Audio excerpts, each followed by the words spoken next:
Bonjour tout le monde, dans cette nouvelle vidéo, je vous expliquerai comment utiliser SPSS dans vos divers travaux statistiques et la création de variables et de tableaux.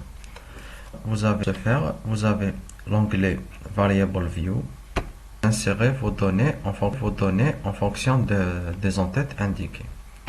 Pour le premier nom, j'écris par exemple individu. Pour le deuxième, disons date de naissance. Alors, une petite remarque, l'espace n'est pas admis dans le nom, pour le nom d'une variable.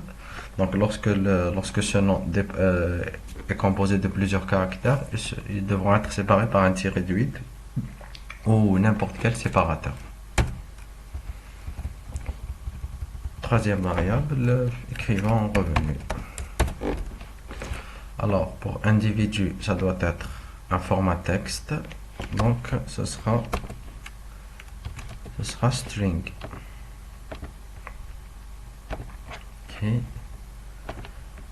Pour la date de naissance, c'est le format date.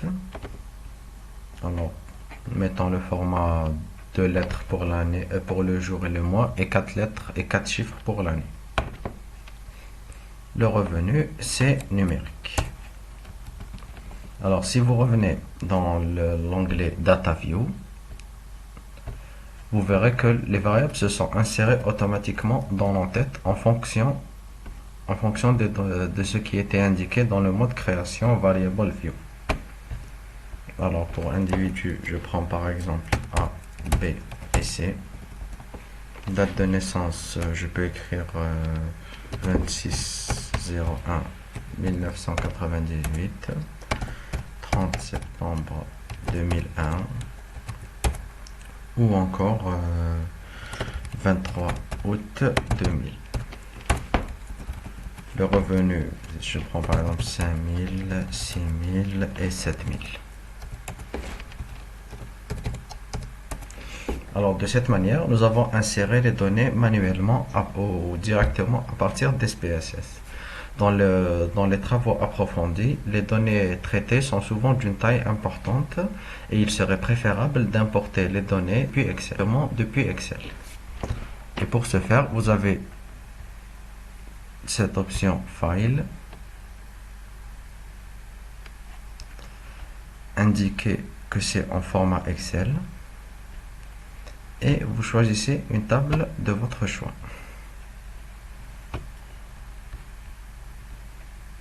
Open.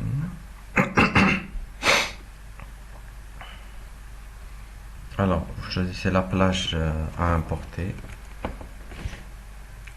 Disons de la première jusqu'à la ligne 1844.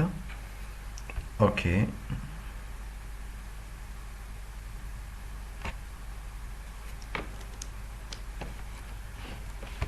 Voilà donc la table complète. Donc alors vous avez la date ici, la valeur de l'indice boursier Nasdaq le cours boursier de deux autres sociétés, ainsi que trois taux de change, l'euro, la livre sterling et le yen par rapport au dollar.